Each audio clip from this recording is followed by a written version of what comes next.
You know the scene, right? You walk into this giant no-frills warehouse, pallets of stuff stacked to the ceiling, the smell of pizza from the food court, and of course, that legendary rotisserie chicken.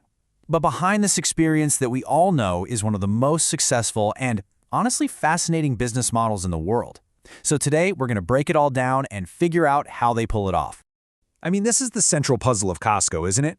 You have to pay them $65 or even more every single year just for the right to walk in and spend your money. In a world where entry is almost always free, how does a store that charges you at the door become a global retail titan? But here's the twist. That fee? It's not a barrier. It's actually the secret key to their entire game. Okay, so before we get into the nitty-gritty numbers, let's just talk about the vibe. Because shopping at Costco, it's not just an errand, it's an event. And they have totally engineered that experience, right from the moment you grab one of those ridiculously huge shopping carts. And no, it's not just you. That layout is absolutely designed to feel like a treasure hunt. They're constantly moving stuff around. You never know what you're going to find. One week it's a kayak, the next it's some high-end espresso machine. Combine that with the endless free samples, and suddenly, your shopping list becomes this whole adventure. It gets you exploring, and yeah, probably making a few impulse buys along the way. And this quote, this right here, is the absolute foundation of their entire relationship with you. It's all about trust. Think about it. They take away the biggest risk of signing up by making the membership totally refundable. No questions asked. Don't feel like you got your money's worth? You get it back. That's a power move, right? It shows so much confidence, and it builds that trust right from day one. Okay, so let's really dig into that membership fee. Because it's not just a cover charge. It is the financial engine that makes the whole company run. Costco pretty much created this whole category. Just think about this for a second. Your regular grocery store, they make their money by marking up the price of, ketchup. Costco, they barely make any profit on the ketchup itself. Almost all their profit comes from your annual fee. The products are just the bait to get you in the door. The membership is the real business. And just how big is this membership business? Well, as of 2025, we're talking about more than 145 million cardholders around the world. To put that in perspective, that's like the entire population of Russia paying for the privilege to shop there. It's this massive, built-in customer base that's already promised to be loyal. But honestly, this next number, this might be the most important one of them all. In the US and Canada, their renewal rate is over 92%. 92%. That is just unheard of. I mean, can you imagine if 9 out of every 10 people actually renewed their gym membership every year? It just shows you that people see the value and they keep coming back. And for Costco, that means an incredibly stable, predictable river of cash. So the big question is, how do they deliver so much value that people keep renewing year after year? Well, that brings us to their core strategy, which is kind of brilliant and totally counterintuitive.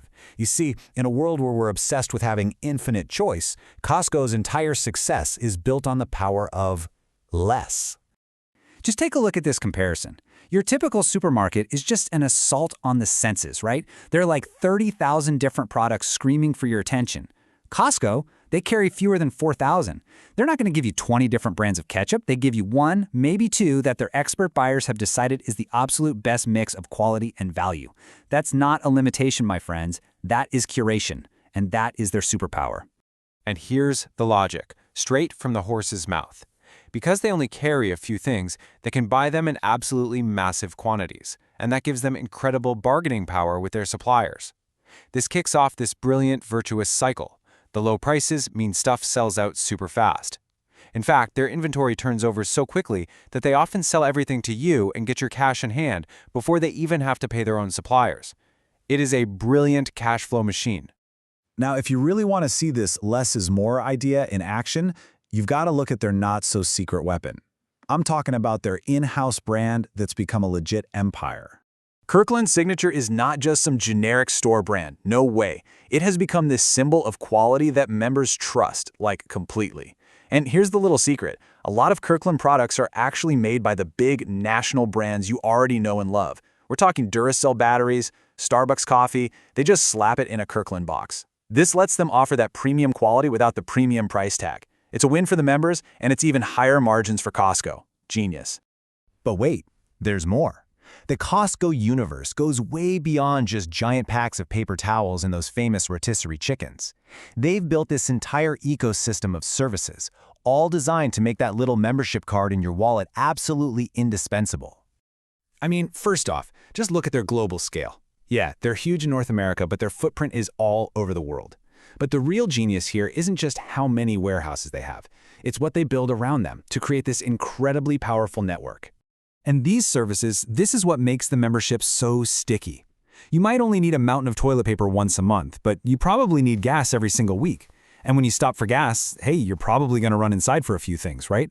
Need new tires? Got to get an eye exam? Planning a vacation? Every single one of these services is another reason to show up and another reason to never ever let that membership expire. So, when you put it all together, you take the treasure hunt experience, the membership model, the limited selection, the Kirkland brand, this whole ecosystem of services. It all comes down to one really simple, really powerful philosophy. And you know what? This idea has been baked into the company's DNA since day one. From a single converted airplane hangar all the way to a retail giant pulling in over $192 billion a year, that core idea has never changed. This is it. This right here is the entire playbook in one sentence. Every single decision they make, I mean everything, from the bare concrete floors to their complex supply chain, is laser-focused on this one principle. They believe their first duty isn't to Wall Street, it's to their members. The thinking is, if they take care of the member, everything else, all the profits and success, will just naturally follow. And that, of course, brings us to the big final question. So, in this digital age, right, where Amazon can deliver millions of different products straight to your door, can a physical store that intentionally limits your choice not just survive, but keep on winning? Well, Costco is making a huge bet that having someone curate the best stuff for you at unbeatable prices is a value that will just never go out of style. So, what do you think?